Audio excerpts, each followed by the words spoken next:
Greetings. We are Group 14 and we're going to discuss the nature and elements of drama. Before we start, let me introduce myself as the presenter. I am Macy Andy Resurrection and let's get into the discussion. Next slide po.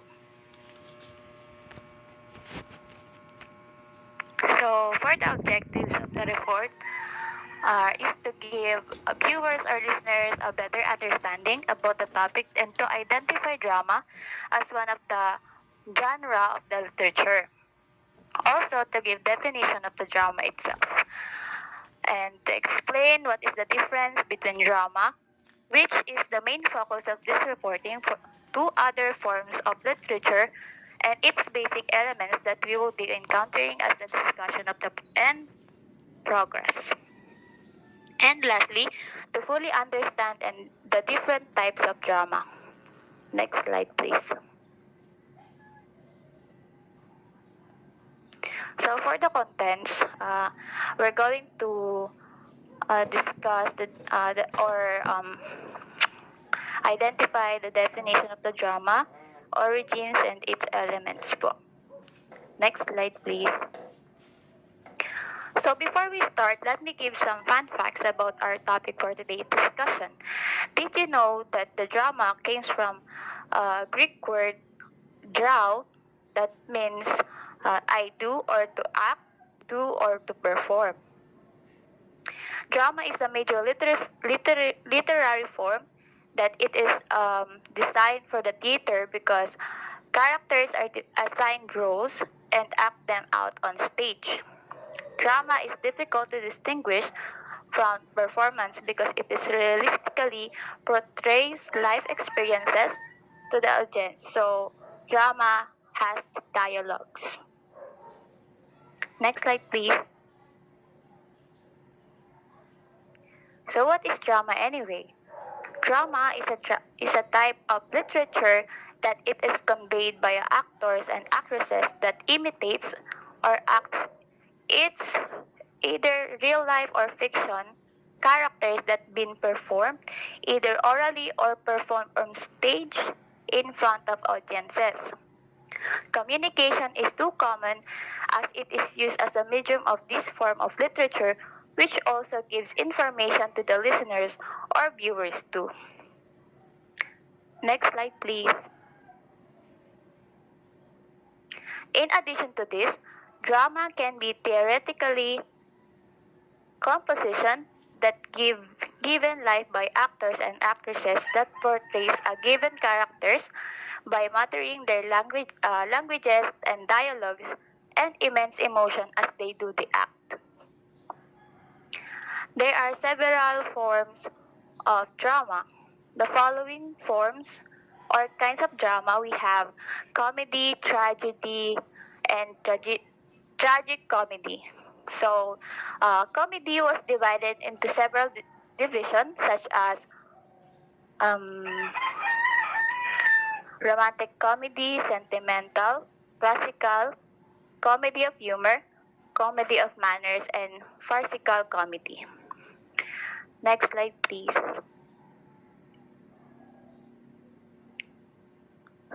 The origins of drama. So the drama was originated way back prehistoric era, which where even anthropologists have presented that ancient societies do use of role-playing to teach generation about the survival skills will be needed to keep them alive. They teach us their generation about how hunting works, how to make weaponry, and how warfare works. Next slide. Furthermore, the drama was used in purification rituals for informing about the menstruating and childbirth. This kind of information basically taught by narrating or doing it orally through stories which will serve as guide to everyone else, and lastly, reenactment for further explaining the situation. Next slide, please. We've reached the elements of drama. Next slide, please. So, every story has a plot. It is a must-have of any literary pieces. Same to the other elements to be discussed shortly. Anyways, plot is the arrangement of events or sequences that is present in the presented drama, where it can be limitless or infinite, depending to the author or creator of the story presented. There are six stages of plot, which are initial incident, where the main character along other side characters was being set into the beginning of their journey as the story starts to progresses. This is also the beginning where the viewers will be curious on what the story telling us or narrating us. For the preliminary events, or also called as antecedent action, on the other hand, is the main starting point that will lead to more interesting part of the story, where the story depends, uh, wait, to where the whole story depends on. So next up is the rising action, where the events builds up tension or excitement that will lead to more interesting parts of the story, or also known as climax. Climax, as I mentioned a while ago, is the most exciting, interesting, and mind-blowing part of the story, where it may compose of revelation and such to spice up the story. Next is the falling action, where in the middle of the climax and denouement, mostly common resides the realization as characters still find themselves after the revelation they may take in the climax. And lastly, conclusion or denouement, where all the dilemmas are fixed and the given complexity of the plot will be unraveled and the main conflict will be fixed. Next slide, please. Next up, the characters. Characters is the second most important element in any literary pieces, and also aspects of drama, since characters gives or brought life in the play they are portraying to. There are several categories of characters, which are major, minor, static, dynamic, flat, and round. Based on the previous lessons that had been done along the way, I believe that it has already been discussed, but let's do a recap. Major characters is a type of characters which is mostly important figure of the story. These are the protagonists where the story mostly circulated to them. Next is the minor characters. These type of characters are those characters which also called as sidekicks of the protagonist. Although they are not like that important in compared to major characters, they play a huge role in the whole being of the story. Static characters are type of characters which doesn't even change as the story progresses. A character which doesn't have character development, even the story or other character obviously growing. Anyways, next up is the dynamic characters. It is an opposite of static characters, meaning these characters was found developing or changes, even bad or good manner, throughout the story. Flat characters is a type of character which doesn't seem to be portraying or giving bare emotions or not complex in the beginning until the end of the story or drama, while the round characters are type of characters which or that acts like a real person on the story, meaning they brought interest in the viewers and can be invested to any goal in this character want to be or to happen.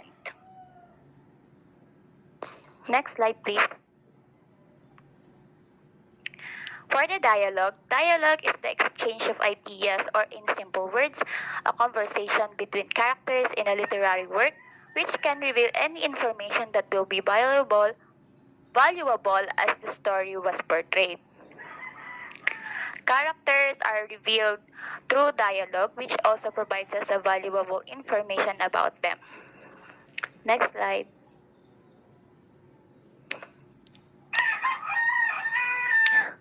The action, of course.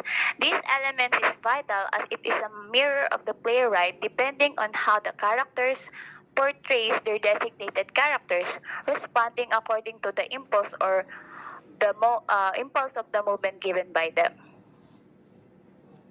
In drama, the characters or the actor speaks to themselves and responds to the situation according to the impulse of the moment.